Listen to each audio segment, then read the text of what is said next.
হুজুরে বলছিল যে তোমরা ভোট দিও, পদ্মায় এই হিসাবে যাই ভোট দিও। এখন আমরা বুঝতেছি যে আমরা যে ভোট দেই না, আমরা তো নাগরিক থেকে বঞ্চিত হইতেছি।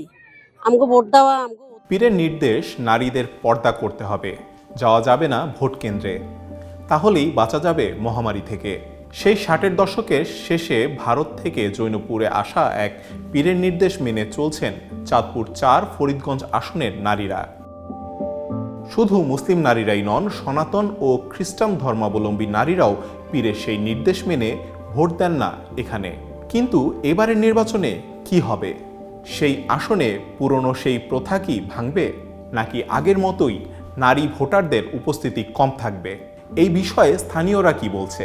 নির্বাচন কমিশনই বা কি পরিকল্পনা গ্রহণ করেছে? চলুন জেনে নেওয়া যাক। 1969 সাল প্রচলিত আছে।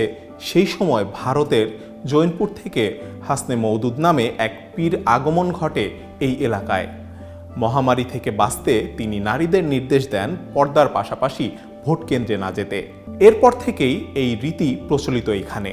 নির্বাচনে নারীদের ভোট প্রদানে আগ্রহী করতে অবহিতকরণ সভায় এমনটাই জানিয়েছে জেলা রিটার্নিং কর্মকর্তা। রূপসা দক্ষিণ ইউনিয়নে একটা প্রচলিত প্রথা বলবো বা একটা শব্দ আছে যে এখানে একজন পীর ছিলেন ভারতের। তো ওই পীর সাহেবের একটা বক্তব্য ছিল যে তোমরা ভোট কেন্দ্রে কিভাবে যাবা, কেন যাবা। কারণ তখন ভোট দেওয়ার ক্ষেত্রে নানান ধরনের কারচুপি করা হতো। ব্যালট পেপারে স্বামীর নামের জায়গায় ভাইয়ের নামের জায়গায় বাপের নাম লেখা হতো। তো যেহেতু মানুষের একটা শিক্ষার অনগ্রসরতা ছিল, সেই হিসেবে মানুষের ধারণাটা ছিল যে এখন এইভাবে যেহেতু খারাপ কাজ হয় তাহলে ভোটই দিব না। তো পীর সাহেবের বক্তব্য ছিল, যেটা এখানকার স্থানীয় জানতে পারলাম, যেহেতু এরকম খারাপ কাজ হয় তাহলে ভোটই দেওয়ার দরকার নেই। সেই হিসাবে আরেকটা মিথ বা ঘটনা আছে যে এখানে একটা মহামারী হয়েছিল, কলেরা। সেই কারণে মানুষের মধ্যে একটা ভীতি সঞ্চার ছিল। তখন এই পীর সাহেবের অনেক ভূমিকা ছিল আধ্যাত্মিক শক্তির মাধ্যমে। তো সেইটাকে ভরসা করে এলাকার মানুষ মনে করে, বিশেষ করে নারী, যে ভোট কেন্দ্রে যাওয়া যাবে না যেহেতু পীর সাহেব না করেছে। কিন্তু চাঁদপুর 4 আসনের 16 নং রূপসা দক্ষিণ ইউনিয়নের মোট ভোটার 21,695 জন। এর মধ্যে নারী ভোটার 10,299 জন। তবে বাংলাদেশের স্বাধীনতার পর থেকে এখন পর্যন্ত এই ইউনিয়নের এক পীরের কথায় নারী ভোটাররা ভোটাধিকার প্রয়োগ করেননি কখনো। ভোট না দেওয়ার তালিকায় মুসলিম ছাড়াও রয়েছে সনাতন, খ্রিস্টান সহ অন্য ধর্মের নারীরাও। মূলত পীরের আদেশেই ভোট দেন না নারীরা বলে জানান স্থানীয়রা। যখন আমি ছোট ছিলাম, বুঝগান হওয়ার পর থেকে শুনছি আমাদের এখানে গিদকালেন্দিয়া যে ধনাজি যে একটা মসজিদ আছে, এখানে জৈনপুরের একজন পীর সাহেব থাকতো ভারতের। তো উনি খুব আমলদারি ছিল তখনকার আমলের কথা। তো পদ্মার খেলাফের জন্য মহিলাদেরকে ভোট দিতে নিষেধ করছে। বাপের আমলের থেকে এগুলি দিয়েছি আমরা, হুজুরের নিষিদ্ধ করা এই জন্য। জন্মের আগের থেকে এই অবস্থা আমাদের হুজুরে মানা করছে মোরাতে ভোট দেওয়ার জন্য।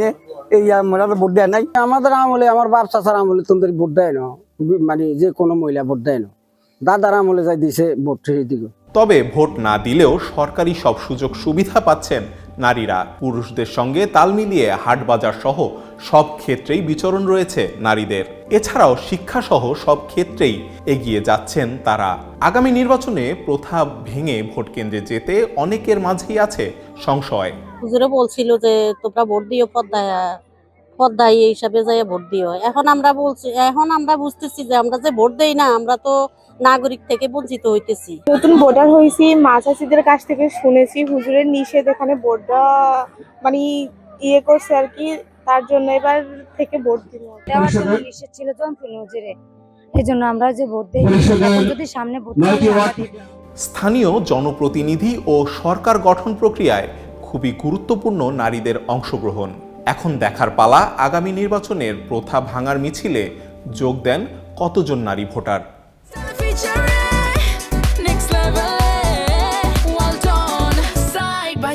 Free